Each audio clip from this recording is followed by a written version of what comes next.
मस्ती करता है ये, जैसे किसी चीज़ को देखता है, ये डरता है।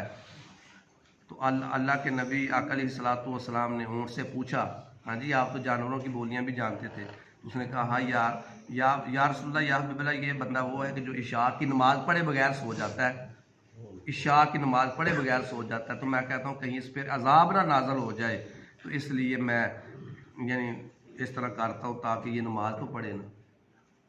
तो यारो देख ले, हम हर रोज़ कुरान पढ़ रहे हैं लेकिन अमल नहीं हो रहा, हराम काम छोड़ ही नहीं रहे, अल्लाह ताला की फरमा बरदारी की तरफ हम आ ही नहीं रहे। तो शैतान ने हमारे कान को पकड़ा हुआ है, जहां वो चाहता है बुराई की तरफ हम कर देते हैं, जो वो करवाता है हम करते रहते हैं। बच जाए, इससे बचना बड़ी मुश्किल है। अपने ईमानों की फिक्र करें। हज़रत इमाम गज़ाली फरमाते हैं, सूफ़े कराम के नज़दीक शैतान से जंग करने और इसे मगलूब करने के दो तरीके हैं। शैतान के मकरो फ़रेब से बचने के लिए सिर्फ अल्लाह ताला की पनाह ली जाए।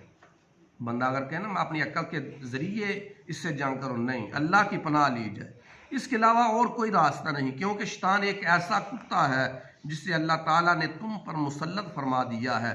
अगर तुम इससे मुकाबला और जंग करने और इसे खुद से दूर करने में मशगूल हो गए तो तुम तंग आ जाओगे और तुम्हारा कीमती वक़्त ज़ाया हो जाएगा, और बिल आखिर वो तुम पर गालिब आ जाएगा और तुम्हें ज़ख्मी और नकारा बना देगा। और इसलिए इसके मालक ही की तरफ मुतवज्जो होना पड़ेगा, यानी अल्लाह ताला की तरफ ही मुतवज्जो होना पड़ेगा और इसकी पनाह लेनी होगी ताकि वो शैतान को तुमसे दूर कर दे। और ये तुम्हारे लिए शैतान के साथ जंग और मुकाबला करने से बेहतर है।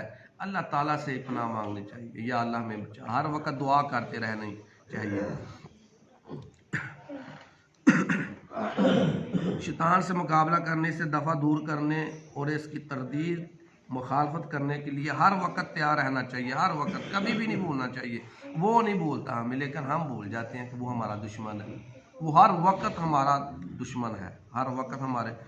आगे लिखा, इमाम गज़ाली कहते हैं, मेरे नज़दीक इसका जामे और बेहतरीन तरीका ये है, मज़कूरा बाला दोनों तरीक़ों को, यानी जो एक तरीका ऊपर मैंने बयान किया, एक ये, दोनों तरीक़ों को बुरूए कार लाया जाए। लिहाजा सबसे पहले शैतान मरदूद की शरारतों से अल्लाह ताला की पनाह ली जाए, जैसा कि अल्लाह ताला ने हमें इसका हुक्म फरमाया है, और अल्लाह ताला हमें शैतान लाइन से महफूज रखने के लिए काफ़ी है।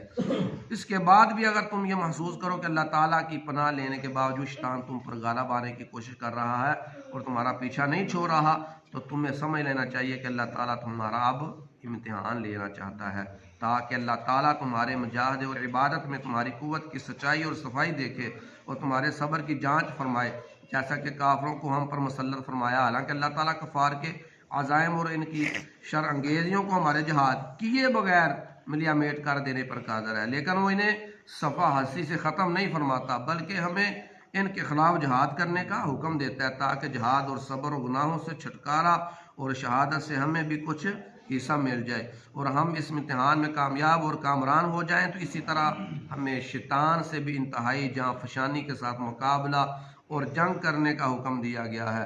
फिर हमारे उलमा इकराम फरमाते हैं कि शैतान से मुकाबला करने और इस पर गलबा हासिल करने के, यानी यही बताया गया कि भाई शैतान से बचने के लिए आखिरकार यही है कि अल्लाह ताला की पनाह में आना चाहिए। हाँ जी, हर वक्त दुआ करते रहना चाहिए और इसको कभी भी नहीं भूलना चाहिए। हर वक्त जिस तरह वो हमारी तांग में रहता है, हमें नेकियों से रोकता रहता है, हमें भी कोशिश करनी चाहिए बचने की और दुआ करते रहना चाहिए।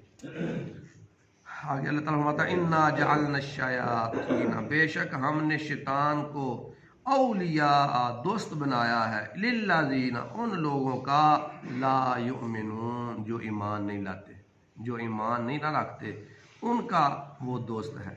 तो मेरे भाइयों, ईमान वाले तो हर वक्त इससे दुश्मनी करते हैं, हाँ जी, समझते हैं कि हमारा दुश्मन है, और जो बेईमान है वो उसको अपना दोस्त बना लेते हैं, जैसे वो चाहता है वैसे हम करते रहते हैं।